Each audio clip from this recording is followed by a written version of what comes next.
time ago, in a faraway kingdom, there lived a storyteller. He used his experience as a teller of fairy tales, combined with his love of new technology, to tell a classic story of the triumph of good over evil, with memorable characters, told with stunning art and animation. A classic film that has been beloved by generations. Join the celebration as we explore the magic behind-the-scenes story of Walt Disney's dazzling masterpiece, Sleeping Beauty. It's always a challenge bringing a great story classic to the screen, giving visual form to characters and places that have only existed in the imagination. But it's the kind of challenge we enjoy.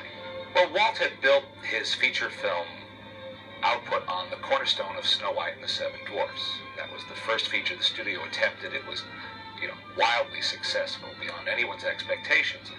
But it became sort of the comparison point for everything that followed.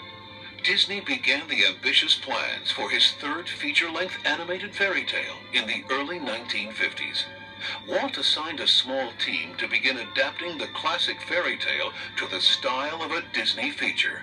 Yeah, I think it was at least as early as 52. We thought it was real great. It's little gnomes type fairies. It was a whole different type of picture. This early work resulted in a completed storyboard presentation in June of 1952. Walt concluded, however, that this story approach was too similar to past Disney efforts. If the Disney staff returned to the fairy tale, they could not simply duplicate Snow White or Cinderella. Walt took this on, I think, as a special challenge. He wanted to make this film as special and as different as he could. He wanted to make a film that he felt would be the pinnacle of achievement in animation. This fresh approach to Sleeping Beauty would push the boundaries of animation with its distinctive and exquisite art.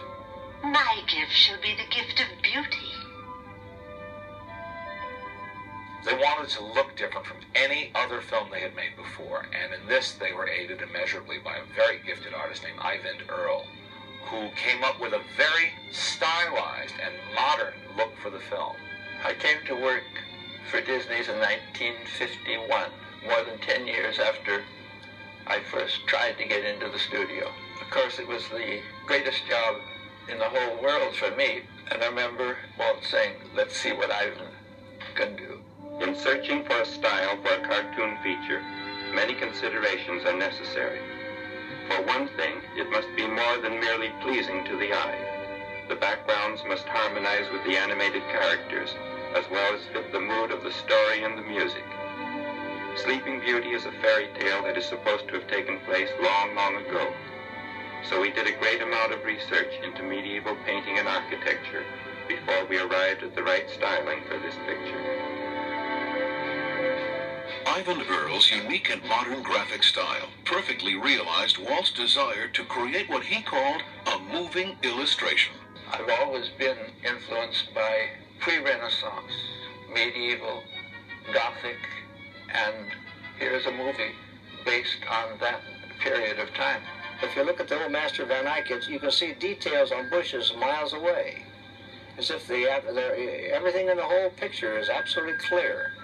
And Eyvind felt that way about this. It's a fairy tale. Let's make it like that. You'll notice that all the design in it is absolutely vertical or horizontal.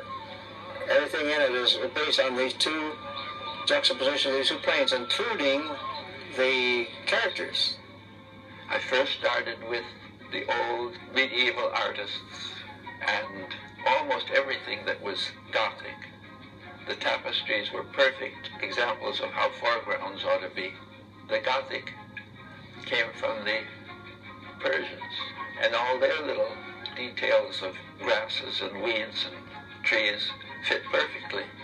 So I realized I could use anything that was in harmony with what I was striving to accomplish. And over all of that, a little tiny bit of myself came through.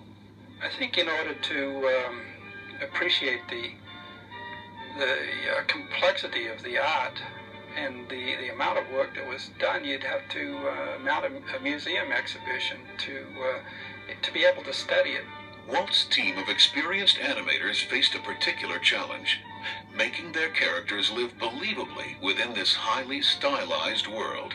It's always been said the toughest thing to sell to an audience in an animated film is a believable human figure. And Mark Davis was the champion of female figures at Disney. Every one of these films that we did has kind of a style all of its own. We had decided to do The Sleeping Beauty as what Walt called a moving illustration, so we did a style in there that was different from any other Disney film. We stylized the drawing of Briar Rose. They never want me to meet anyone.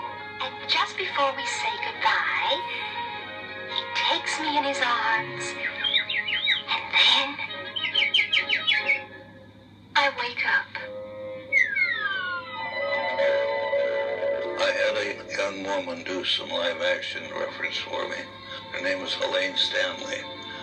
She did the dances and this sort of thing, which you could do on your own, but that's doing it the hard way. Why not have something you could refer to? The climactic battle between Prince Philip and the dragon was also intricately choreographed in live action for use as a reference by the animators. It is shown here for the first time in footage reconstructed from the only surviving still photos of the live action. Up this way!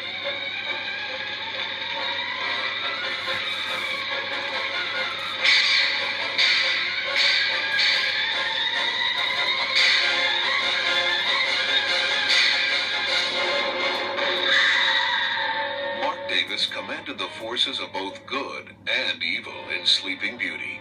He also supervised the design and animation of the cruel and elegant Maleficent.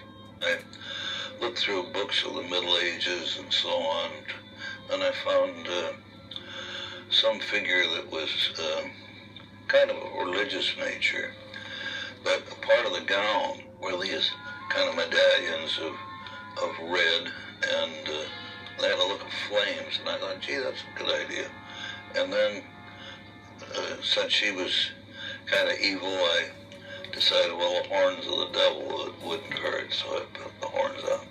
Then around her neck, kind of like bat wings. To give Maleficent a powerful voice to match her evil character, Walt Disney personally suggested actress Eleanor Audley, who had brought Cinderella's wicked stepmother, Lady Tremaine, to chilling vocal life. Well, Eleanor Audley was a fine actress. There's a lot of the facial look that I put into Maleficent that really is Eleanor Audley.